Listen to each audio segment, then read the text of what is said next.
Okay, hello बच्चों। आज हम देखते हैं पेज रिप्लेसमेंट एल्गोरिथम। तो बेसिकली पेज रिप्लेसमेंट एल्गोरिथम क्या करते हैं, तो शुरू में हमने कंसेप्ट देखा था पेजिंग का, जहाँ पे हमने देखा था कि कोई भी जो प्रोसेस है, कोई प्रोग्राम जो है, जो सबसे पहले प्रोसेस आता है तो वो क्या होता है, कुछ equal number of frames pages के अंदर डिवाइड हो जाता है। और ये पेजेस फिर जो होते हैं ये किसके अंदर जाते हैं, हमारी मेन मेमोरी के अंदर जाते हैं। ठीक है, बट वी नो दैट कि हमारा जो मेन मेमोरी है वो मेन मेमोरी एक बहुत छोटा है, मतलब लिमिटेड कंस्टेंट है, बिकॉज हम बहुत सारे मल्टीपल प्रोग्राम्स एक साथ चलाते हैं। तो क्या होता है कि सब पूरा का पूरा प्रोग्राम अगर हम क्या करें, मेन मेमोरी में डाल दें तो सिस्टम क्या होगा, हैंग होगा, सिस्टम चल नहीं पाएगा, बिकॉज लिमिटेड हमारे पास मेन मेमोरी है। तो उसके बाद फिर हमने कंसेप्ट देखा, वर्चुअल मेमोरी आई। ठीक है, तो उस हम लोग बेसिकली करते क्या हैं कि जो हमारा जो प्रोग्राम है जो पेजेस के अंदर डिवाइडेड है, ठीक है, तो जैसे जैसे हमें नीड होती है हम वैसे वैसे क्या करते हैं, पेजेस को मेन मेमोरी के अंदर एकोमोडेट करते हैं। ठीक है, सपोज मान लो कोई प्रोग्राम है, कोई प्रोसेस है P1, उसके हमें P1, P2, P3 पेजेस चाहिए। तो सबसे पहले ये 3 पेज आ गए। अब सपोज मान लीजिए पेज नंबर P4 की ज़रूरत पड़ी, तो अब हम क्या करेंगे, इस P1 को इन P1, P2, P3 किसी में से भी एक पेज को रिप्लेस करेंगे और नया पेज को लेकर आएंगे। ठीक है, अब 3 क्यों, तो बेसिकली होता क्या है, हर प्रोसेस के लिए, हर प्रोग्राम के लिए नंबर ऑफ फ्रेम्स जो रहती है मेन मेमोरी में वो फिक्स रहती है। ठीक है, तो मान लीजिए ऑलरेडी हमारे पास यहाँ पे क्या था, P1, P2, P3 थे। अब हमें नया पेज चाहिए था P4, तो हम क्या करेंगे, क्या तो P1 को हटाएंगे, P2 या P3। तो पेज रिप्लेसमेंट एल्गोरिथम क्या है, बेसिकली ये स्ट्रैटेजीज हैं जो ये बताती हैं कि हम किस तरीके से पेज को रिप्लेस करें, कैसे नए पेज को स्वैप इन करें और पुराने पेज को स्वैप आउट करें। ठीक है, तो उसी से पहला जुड़ा हुआ एल्गोरिथम है हमारा first in first out page replacement algorithm. First in first out page replacement algorithm ये बोलता है कि जो पहला पेज मेन मेमोरी की फ्रेम में आया है, ठीक है, और जब फ्रेम्स पूरी फुल हो जाएगी और कोई नया पेज आएगा, तो जो सबसे पहला पेज आया है, ठीक है, हम उसको क्या करेंगे, रिमूव करेंगे। ठीक है, तो ये कैसे होता है, तो एक एग्जाम्पल हम लोग देखते हैं। हमारे पास गिवन है कि फ्रेम का साइज है 3, which means that main memory के अंदर जो प्रोग्राम आया है ये सिर्फ तीन फ्रेम को ऑक्यूपाई कर सकता है। और ये हमें पेज रेफरेंस स्ट्रिंग दे रखी है, मतलब ये पेज दे रखे हैं, पेज नंबर 4, 7, 6। इस फॉर्म के अंदर जो है हमारा CPU पेज को डिमांड कर रहा है। ठीक है, एक चीज़ और, जैसे ही सबसे पहला पेज, कोई सा भी पेज है, CPU डिमांड करता है, तो इनिशियली वो मेन मेमोरी में नहीं रहता।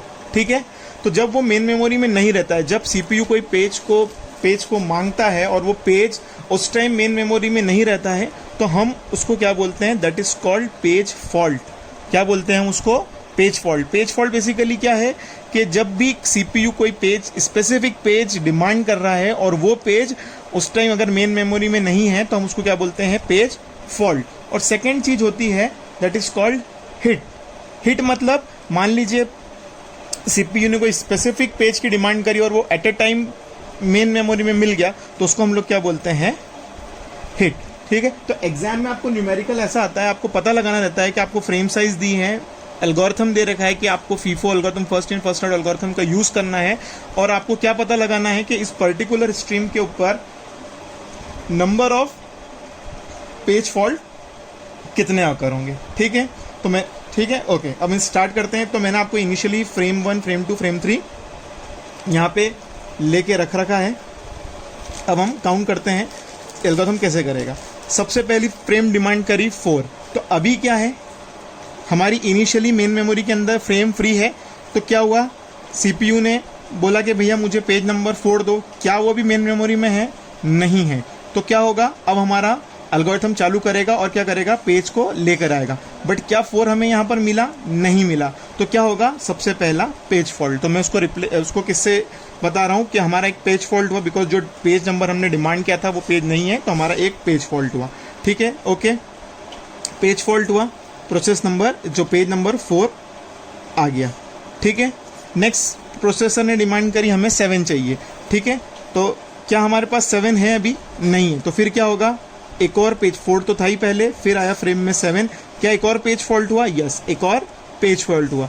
फिर नेक्स्ट ये होता गया हमारा, नेक्स्ट हमारे पास डिमांड आई 6 की।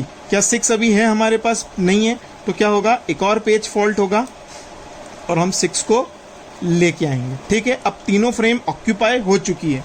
ओके, नेक्स्ट क्या हुआ, नेक्स्ट रिक्वेस्ट आई पेज 1 की।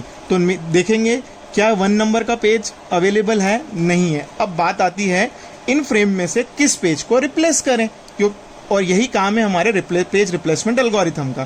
तो फर्स्ट इन फर्स्ट आउट ये कहता है जो पेज सबसे पहले फ्रेम में आया था उसको हमें हटाना है। तो सबसे पहले कौन आया था, सबसे पहले आए थे हमारे 4, तो हम क्या करेंगे 4 को हटाएंगे। ठीक है, और सबसे पहले 1 हमने मांगा था, 1 नहीं मिला था, तो क्या हुआ, पेज फॉल्ट हुआ। 4 को रिप्लेस करा 1 से। ओके, 4 को हमने रिप्लेस कर दिया। ठीक है, नेक्स्ट रिक्वेस्ट किसकी आई, 7 की। ठीक है, तो क्या 7 हमारे पास है, यस 7 है हमारे पास। तो हम क्या बोलेंगे, 7 क्या हुआ, हिट हुआ। हमारा 7 क्या हुआ, यहाँ पर हिट हुआ, हमें रिप्लेस करने की ज़रूरत नहीं पड़ी। नेक्स्ट रिक्वेस्ट क्या आई, 6। तो क्या 6 है हमारे पास, यस ये भी 6 भी जो है वो हमारे इसके अंदर है। तो क्या हुआ, हमारा हिट हुआ, हमें पेज फॉल्ट नहीं हुआ। नेक्स्ट रिक्वेस्ट किसकी आई, 1 की। तो क्या 1 हमारे पास फ्रेम में है ऑलरेडी, यस। तो अगेन क्या हुआ, यहाँ पर अगेन हिट हुआ।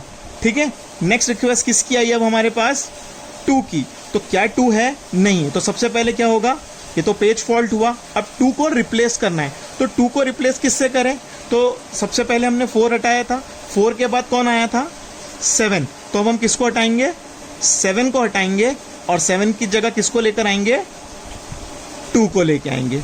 ठीक है, नेक्स्ट कौन आया हमारे पास, 7। तो क्या 7 है, नहीं है। क्या पेज फॉल्ट होगा, यस एक पेज फॉल्ट हुआ। अब हम क्या करेंगे, किसको हटाएं, तो देखो फ्रेम नंबर 1 वाला सबसे पहले आया था, हम 4 को हटा चुके थे, 4 के बाद 7 को हटा चुके हैं। नेक्स्ट कौन आया था, 6। तो अब हम किसको हटाएंगे, 6 को हटाएंगे, और अब 7 को अकोमोडेट करेंगे। ठीक है, नेक्स्ट कौन सा पेज आया, 2। क्या 2 है हमारे पास, यस। तो ये बेसिकली क्या हुआ, एक हिट हुआ। ओके, नेक्स्ट कौन सा पेज आया, 1। तो क्या ऑलरेडी है ही हमारे पास, यस इट्स अ हिट।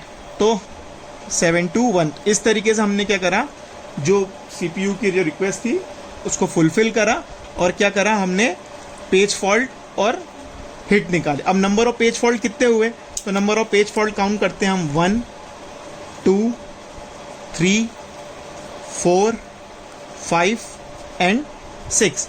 1 2 3 4 5 6। तो total number of page fault कितने हुए यहाँ पे हमारे पास, पेज फॉल्ट हुए 6। अब निकालते हैं टोटल पेज हिट कितने हुए। तो हिट कितनी बार हुआ, 1 2 3 4 5। तो हमारे पेज हिट कितने हुए, हिट क्या हुआ हमारा, पेज कितने हिट हुए, 1 2 3 4 5। तो इस तरीके से हम निकाल सकते हैं कि कितने हमारे नंबर ऑफ पेज हिट हुए और कितने नंबर ऑफ पेज हमारे क्या हुए, फॉल्ट हुए। ठीक है, अब आपसे एग्जाम में बहुत सी बार पूछते हैं कि परसेंटेज क्या है, तो परसेंटेज हम लोग कैसे निकालेंगे। अब मान लीजिए पेज फॉल्ट का हमें बताना है कि पेज फॉल्ट का क्या परसेंटेज है, तो आपने नंबर्स निकाले, पेज फॉल्ट का आपको परसेंटेज निकालना है। तो फॉर्मूला क्या होगा इसका, total number of page fault upon total number of reference string. तो कितनी है, 1 2 3 4 5 6 7 8 9 10 11। सेम हिट का कैसे निकालेंगे, हिट रेशो कैसे निकालेंगे, तो total number of hit divided by total number of reference, तो 5/11। तो इस तरीके से आप क्या कर सकते हो, इस एल्गोरिथम के मदद से number of page fault and number of hits निकाल सकते हैं। Okay, thank you. तो इस तरीके से हमारा एल्गोरिथम खत्म होगा।